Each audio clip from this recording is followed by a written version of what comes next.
All right, it's that time of year, isn't it? We set these huge, ambitious goals, and then, often, poof, they just kind of disappear. Today, we're going to dive into a really fascinating framework for rethinking how we approach our ambitions for the year ahead. Okay, let's be real. January is over. How are those resolutions looking? If you're feeling like they've already kind of started to fade, trust me, you are definitely not alone.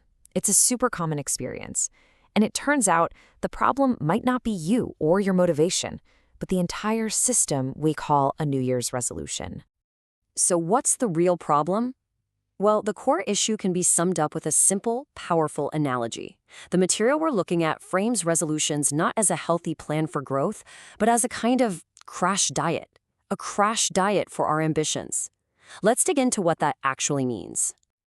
Okay, look at this comparison. It's kind of spot on, right? Both resolutions and crash diets, they kick off with this massive burst of effort. But what happens? The gains are often temporary. And the reason why is that they both depend on one crucial and very limited resource: willpower. And this is the whole problem in a nutshell. See, willpower isn't some steady, reliable fuel source you can count on day in and day out. Nope, it's more like an emergency response, like adrenaline. It gives you a powerful spike to get started, but it's designed to fade, and fade fast. You can't run a marathon on a 10-second sprint of energy, right? And in the same way, you can't build a year's worth of progress on that one little spike of willpower you get in January. So if willpower is the wrong fuel, then what's the right strategy? Well, the solution starts by completely rethinking our calendar. It's not about what you plan, but when you plan it. I mean, think about it for a second. We try to make these huge, life-altering decisions in December, a month that is just jam-packed with holidays, deadlines, and all that end-of-year stress. The argument here is that this is just not an environment that produces good, thoughtful decisions. The problem isn't you, it's the timing. It's all wrong. So instead of a single high-pressure start date, this new calendar proposes a 3-month process. December is purely for data collection. The year's done, the results are in, you just look at the patterns. Then January becomes this totally no-pressure month for reflection and planning. And here's the best part. If you're still not clear by the end of the month, February is your reset button. It's never too late. And this quote from The Gap and the Gain just perfectly captures the spirit of that December data phase. Success isn't about some imaginary finish line way off in the future. It's about measuring the real progress you've already made by looking backward. That's the real data you need to plan your way forward effectively. Okay, so we've got a new timeline for planning. Awesome. But how do we turn that plan into real, focused action without just burning out? This is where a really cool concept called the NPA comes in. An NPA, or needle-pushing activity, is beautifully simple.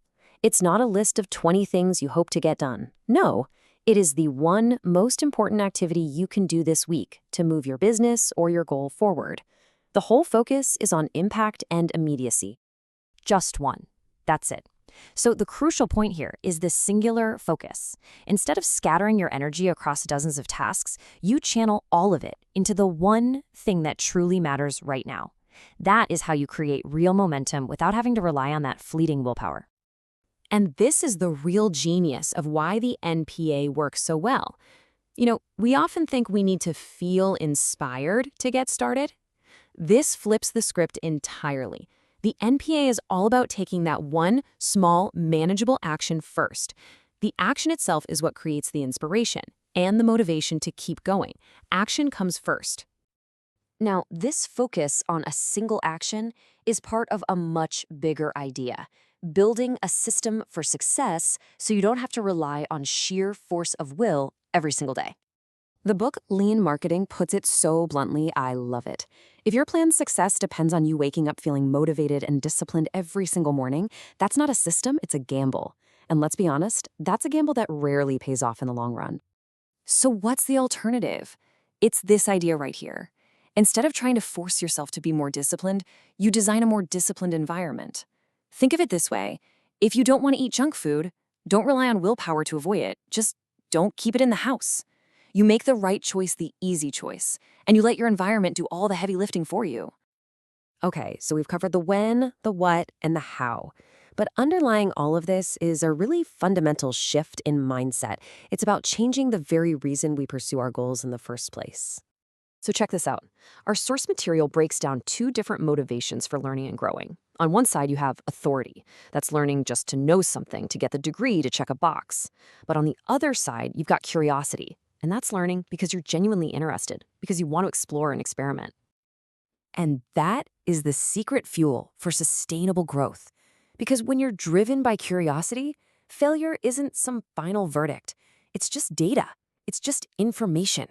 It frees you up to try things, to make messes, and to learn from these wandering experiments.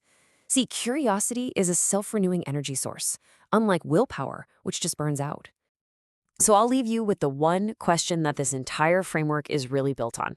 Instead of stating a rigid black and white resolution, what if you started your year simply by asking, what would happen if? What would you explore? What would you try?